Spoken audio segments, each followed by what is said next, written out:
The road was empty, but I drove as though someone or something was watching from the darkness beyond the guardrails. My headlights cut through the night like knives, illuminating the black asphalt in a cold, narrow ribbon. The hum of the engine was a dull drone, a companion I barely noticed, and the tires whispered against the road with a subtle, uneven texture that seemed almost sentient, vibrating beneath my fingertips. It had started when the first sign appeared.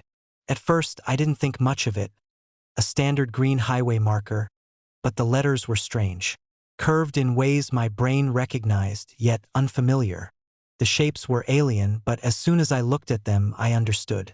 Words filled my mind unbidden. Turn left at the next fork. You know why? I gripped the wheel tighter, shivering, although the air in the cabin was still. My instinct was to ignore it, to keep driving straight. But the next sign appeared almost immediately, and this one was worse. It spelled out the name of my childhood dog, followed by the phrase, "He waits for you." My throat went dry, and a part of me, the rational part, screamed that this was impossible. I hadn't spoken about Max in years. How could a road sign know? I blinked and tried to convince myself I was hallucinating. The night was long, isolated. My eyes were tired, but the signs kept coming. Each one was a little closer, a little more specific. One told me to watch the rearview mirror. My pulse leapt as I did, and the reflection showed nothing but empty back seats and the black night behind me. I exhaled, laughing nervously, trying to shake the unease, but the laughter felt weak, brittle. The road narrowed as the asphalt curved through a forested stretch. Trees pressed close to the edges, their shadows writhing in the light like smoke. I thought I saw shapes flit between trunks, just beyond recognition. I told myself it was branches, the shifting wind, exhaustion. Then the next sign appeared, glowing in the headlight glare. You always left the gate open. Now it closes. I slammed my hand on the brakes instinctively. The car skidded slightly on the damp asphalt, tires whispering in panic. That phrase. My father's old farmhouse, the gate I had neglected one summer afternoon decades ago, was impossible to know. And yet, the words were inside me, clear as memory, yet somehow imposed from outside. I tried to look away, focused on the lane ahead, but the feeling wouldn't stop. The road wanted me to read, and I was being compelled. The hum of the engine seemed lower now, almost speaking in a language I understood without hearing it. A vibration thrummed through the frame of the car, in sync with the pulse in my temples. The signs continued to appear with alarming precision, always ahead, always perfectly placed. They weren't just instructions, they were observations. You hesitated at the crossroads. The bridge remembers. I tried turning back. Any exit, any minor road, anything to escape the invisible map being drawn for me. But the signs adjusted. At a Y intersection, a sign formed where there had been none, glowing with pale light that made my chest tighten. Left is the only way. Don't disappoint her. I swallowed hard. Her. I had never spoken about her, not to anyone, not in decades, and yet her presence pressed into the night, tangible, like the air itself had conspired to carry her message. I wanted to scream, to force myself awake, but the road's pull was irresistible. The asphalt seemed to lengthen, dark curves unfurling in impossible angles.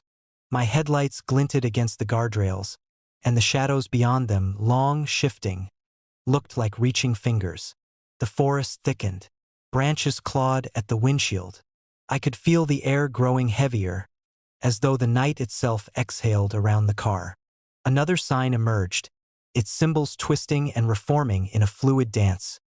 You will remember soon enough. The key is under your tongue. I froze. My tongue tingled. A memory I had buried long ago surged forward. The taste of metallic ink on my tongue from a pen I had sucked on as a child, doodling names in a notebook I'd since lost. I gagged, trying to shake the images, the memory, the signs, but they were relentless. I glanced in the rearview mirror. For a fleeting moment I saw her, only her silhouette, standing under a street lamp that hadn't been there moments ago. No face, just presence. And then she was gone, and a sign appeared in the distance, letters glowing like wet bone. "You are here. She waits inside." My hands trembled on the wheel. I wanted to stop, to reverse, to abandon the car and run into the forest. But the road itself seemed to have grown around me, enclosing me, pushing me forward. The asphalt's hum had become a pulse in my skull, syncing with my heartbeat. The shadows outside now flickered in rhythm, like a silent audience. And then the signs became a chorus. They layered over each other, one after another, in a language I understood too well. "You hid from her. You forgot her. She is patient. She always waits. Come inside." I arrived at a house I had never consciously known. It rose from the road like a memory half-remembered, impossibly familiar. Windows dark, the door slightly ajar, the smell of cold wood and damp soil reaching my nose. My headlights illuminated the last sign, planted like a warning at the threshold. "Welcome home, Daniel." I pressed the brakes. The tires screeched, but the car felt rooted in place. My name was on the sign, written in that impossible language I didn't know, yet fully understood. A cold realization washed over me. The signs had never been guiding me. They had been summoning me. Reading them wasn't a choice. Understanding them wasn't a gift. It was a key. The engine stuttered, then died. Darkness pressed against the windshield like velvet. I opened the door, hearing the crunch of gravel underfoot. The house loomed closer, breathing, waiting. The language of the signs whispered in my mind one last time. "You always knew. You just forgot." I wanted to turn back, but the road had already ended, and the only way forward was inside. The door creaked open, and in that moment, I remembered everything I had repressed. The promises, the absences, the name I had been forbidden to speak aloud. And she was there, waiting exactly where the signs had said. I stepped forward, and the world tilted. The asphalt, the forest, the road, all dissolved behind me. Only the house remained, the language in my mind, and the understanding that I had never truly driven anywhere alone. The fog was thick enough to taste, curling along the edges of the asphalt like smoke from a distant fire. My headlights carved narrow ribbons through it, each beam cutting cleanly through the mist but revealing nothing beyond the immediate road. I was alone, the hum of the engine a low, constant vibration that pressed into my ribs. The guardrails on either side were just slivers of silver in the gloom, and beyond them the night fell away into featureless blackness. I had been driving for nearly an hour, the road stretching endlessly ahead, wet with condensation from the fog. My windshield wipers moved lazily, squeaking against the glass in uneven rhythms, and the faint smell of damp pine mingled with the interior scent of leather and motor oil. I told myself I was being careful, that the isolation was nothing more than a coincidence. But then I saw the figure. It appeared suddenly, materializing from the fog.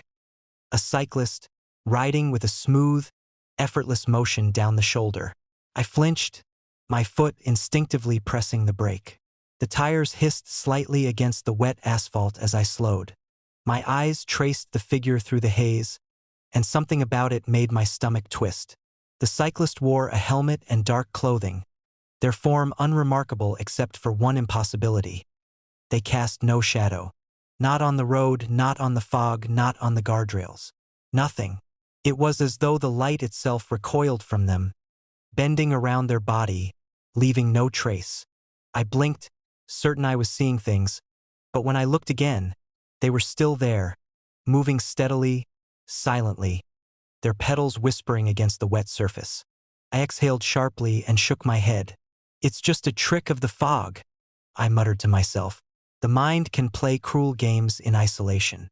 The mist made everything appear dislocated, shadows dancing where there should be none. But deep in my chest, I felt the prickling certainty that this was no optical illusion. Something about the way the air clung to them, the way the mist rolled unnaturally around their frame, felt wrong. I accelerated cautiously, keeping a safe distance. As I followed, I noticed that the fog itself seemed to thicken where they had been. My headlights struggled against a wall of mist that should have been no more than a thin layer. and the road, usually uniform under my tires, began to feel textured in odd ways.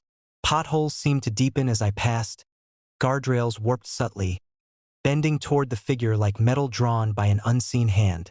Time began to falter.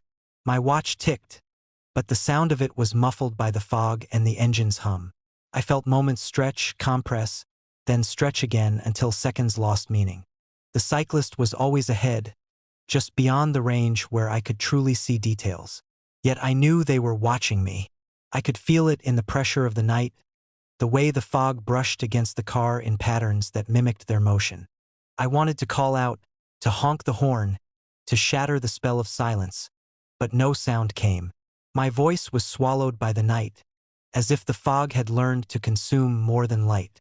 The cyclist's form remained perfect, almost deliberate in its motion, pedaling at a steady, calm rhythm that belied the chaos of the environment around them. I glanced at the side mirror. The reflection of the fog and trees behind me stretched into impossibility, curving and folding like glass. But no reflection of the cyclist appeared. My breath caught in my throat. They were outside the natural laws of this world, outside physics, outside reflection itself. Panic clawed at the edges of my mind, but curiosity, darker and more insistent, kept me moving. I forced my foot onto the accelerator, the tires hissing, and caught up just enough to see their face, or rather what should have been a face. The helmet obscured details, but I felt the weight of eyes, a gaze that pressed directly into my skull. I had never seen anyone, or anything, look at me like that. Not a stranger, not a friend, not even in a nightmare. The cyclist veered slightly, keeping pace with the road's bends, and I followed. The world seemed to unravel with each turn. Shadows leaned in the wrong directions, guardrails shortened and stretched, fog curling in impossible spirals. I realized then that the road itself had become a conduit, not a path. The landscape was no longer geography but a stage, and we were actors in some ancient private play. I tried to think of explanations, perhaps an hallucination, stress-induced paranoia, a memory resurfacing. But nothing fit. My mind recoiled as the cyclist's presence grew heavier, oppressive, like a physical weight pressing against my chest. I remembered something then, a fragment of a childhood memory I had long buried. A bike ride, a narrow bridge over a creek, the rush of air and the flash of headlights, and a scream. My stomach turned. I recognized them, not as a stranger, but as something intimately, terrifyingly familiar. The cyclist was not a random apparition. They were the memory of that day, twisted, returned from a corner of my mind I had never allowed to exist fully in consciousness. And yet they were more than memory. They were present, alive in the impossible sense of something that should not be alive. I gripped the wheel, heart hammering. I tried to brake, to stop the car, but the pedals responded sluggishly, as though the car were swimming through thick syrup. The cyclist didn't slow, didn't falter.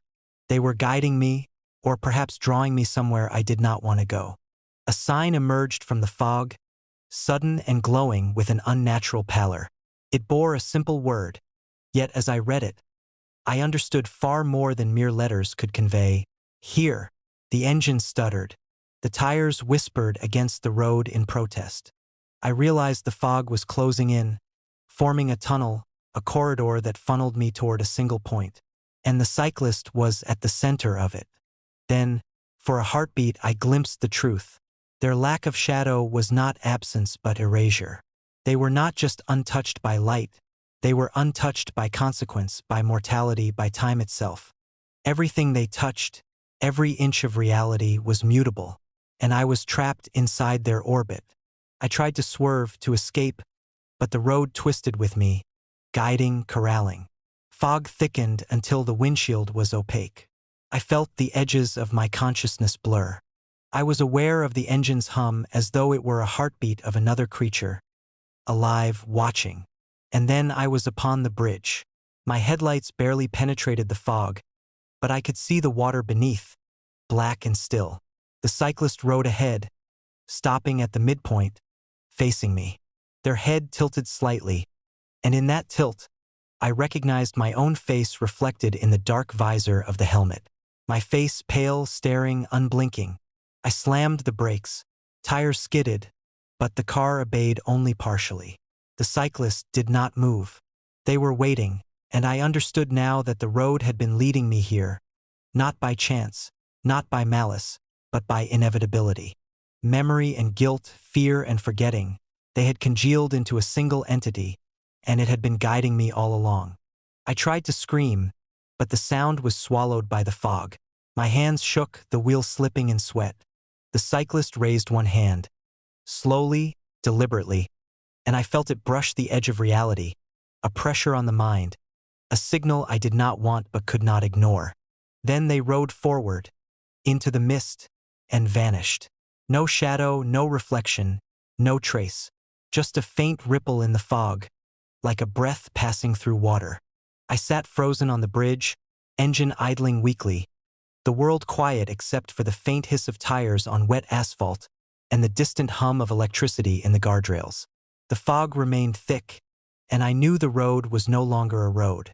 It was a memory, a place between, and the cyclist. They were waiting somewhere ahead, always just ahead, beyond vision, beyond comprehension, a reminder that some things cannot be outrun. I started the car again, slowly, the tires whispering as I moved forward. And in the periphery, I knew I would see them again. No shadow, no reflection, only inevitability.